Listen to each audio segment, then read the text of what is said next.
মৰমৰ ছাত্ৰ ছাত্ৰীসকল সকলোকে এই ভিডিঅ'টোলৈ স্বাগতম জনাইছোঁ। এই ভিডিঅ'টোত তোমালোকৰ লগত আলোচনা কৰিম অষ্টম শ্ৰেণীৰ হিন্দী বিষয়ৰ ছাত্ৰ ছাত্ৰীৰ বাবে 15 দিনীয়া স্ব-শিক্ষণ সমলং 2 কিছু প্ৰশ্ন। বিষয় হিন্দী লেচন 3, বিষয় হিন্দী পাঠ 3, পাঠ্যপুস্তক পল্লৱ ভাগ 3, পাঠ্যপুথি পল্লৱ ভাগ 3, পাঠ সংখ্যা 1, পাঠৰ সংখ্যা 1, ভাৰত हमको जान से प्यारा है, ভাৰতবৰ্ষ আমাৰ প্ৰাণতকৈও অতি মৰমৰ। 1 নম্বৰ দিয়া আছে 8वीं कक्षा के पाठ संख्या 1, भारत हमको जान से प्यारा है शीर्षक गीत को ध्यानपूर्वक पढ़ो और प्रश्नों का उत्तर दो।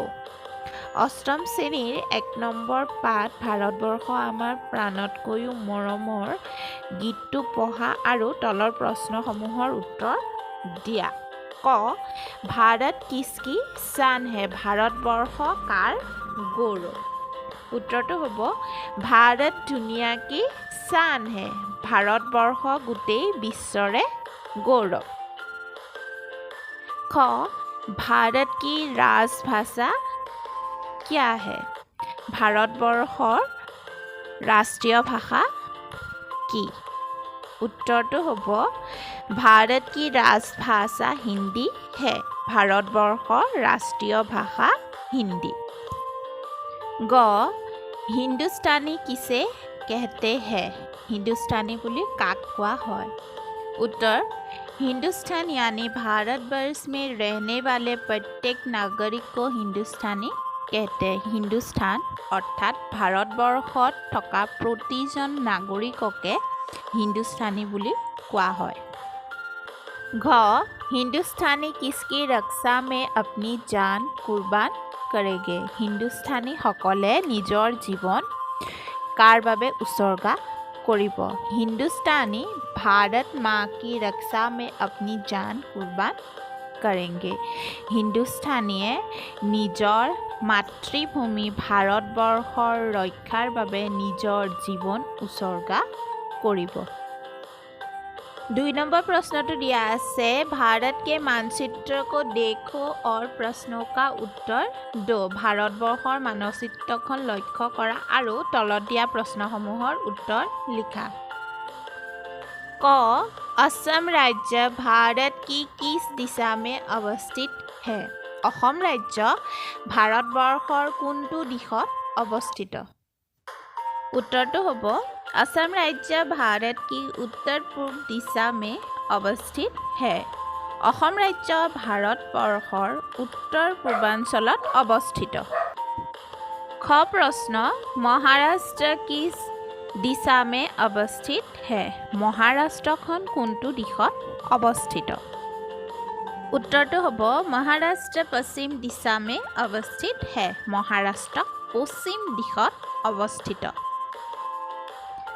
ग पूर्वोत्तर का प्रवेश द्वार किस शहर को कहा जाता है, পূৰ্বাঞ্চলৰ প্ৰৱেশ দ্বাৰ কোনখন চহৰক কোৱা হয়? उत्तरটো হ'ব पूर्वोत्तर का प्रवेश द्वार गुवाहाटी शहर को कहा जाता है, পূৰ্বাঞ্চলৰ প্ৰৱেশ দ্বাৰ বুলি গুৱাহাটী চহৰখনক কোৱা হয়। ঘ जन्मभूमि स्वर्गदपि गरीयसी का अर्थ बड़ों से पूछकर लिखो और चर्चा करो कि कविता के शीर्षक के साथ इसकी समानता है या नहीं। जन्मभूमि स्वर्गदपि গৰীয়সীৰ অৰ্থ ডাঙৰক সুধি লিখা আৰু লগতে আলোচনা কৰা কবিতাটোৰ শিৰোনামাৰ লগত ইয়াৰ মিল আছেনে নাই? उत्तरটো হ'ব जन्मभूमि स्वर्गदपि गरीयसी का अर्थ जन्मभूमि स्वर्ग से भी श्रेष्ठ है। जन्मभूमि स्वर्गदपि গৰীয়সীৰ অৰ্থ হৈছে জন্মভূমিখন স্বৰ্গতকৈও বেছি শ্ৰেষ্ঠ। कविता के शीर्षक के साथ इसकी समानता है, কবিতাটোৰ শীৰ্ষকৰ লগত ইয়াৰ মিল আছে।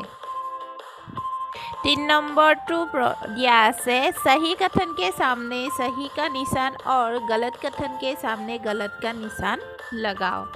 শুদ্ধ বাক্যৰ সন্মুখত শুদ্ধৰ চিহ্ন আৰু ভুল বাক্যৰ সন্মুখত ভুল চিহ্ন লগোৱা ভাৰত দুনিয়া কা গৌৰৱ হে ভাৰতবৰ্ষ পৃথিৱীৰ গৌৰৱ এইটো হ'ব শুদ্ধ हम सब भारतवासी एक है আমি সকলো ভাৰতীয় এক হয় এইটো হ'ব শুদ্ধ भारत में एक ही भाषा बोली जाती है ভাৰতবৰ্ষত এটাহে ভাষা কোৱা হয় এইটো অশুদ্ধ सबके लिए अपना देश जान से प्यारा है সকলোৰে বাবে নিজৰ দেশ প্ৰাণতকৈও মৰমৰ এইটো শুদ্ধ মৰমৰ ছাত্ৰ ছাত্ৰীসকল তোমালোকে এই প্ৰশ্নসমূহৰ উত্তৰ লিখি ৰাখিবা সকলোলৈকে আন্তৰিক ধন্যবাদ জ্ঞাপন কৰিলোঁ